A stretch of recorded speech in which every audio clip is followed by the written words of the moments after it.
Hi, this is our video on website usability.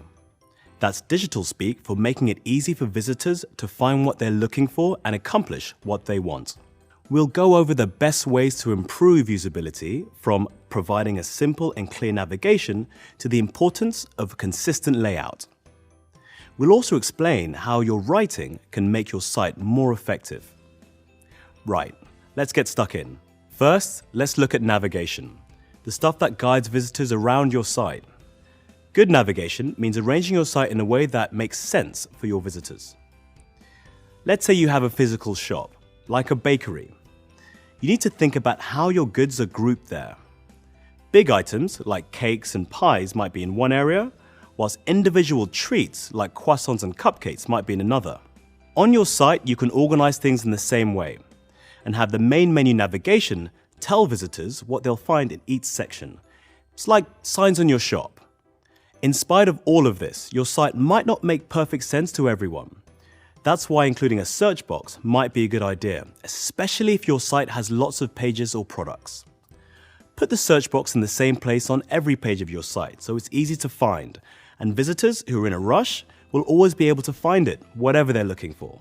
One last thing to consider about navigation.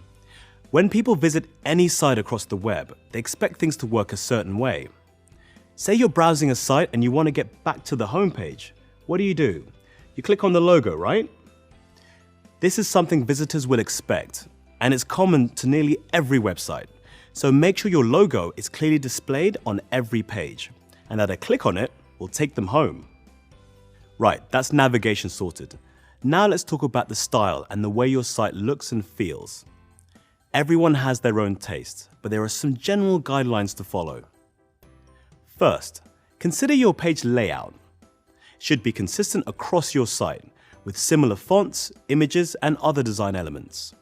When it comes to color, you may be inclined to go bold and grab attention, but online most people are used to reading dark text over a light background. You've worked hard to create your content, so make sure your visitors' eyes don't cross when they're trying to read it. You also need to be conscious of where on the page your content ends up. Don't make people scroll down too far to see all the important stuff.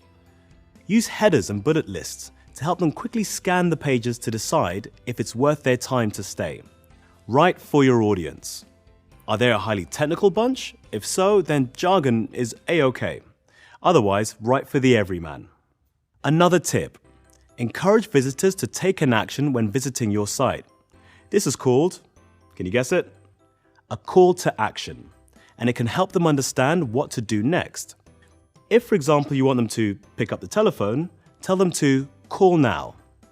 If you're hoping that they'll pay you a visit in store, point them to get directions.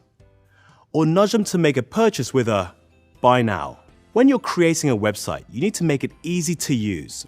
Give visitors a clear roadmap of your site's pages. Keep design consistent throughout. Write content that speaks to their language and give them an experience they're actually looking for.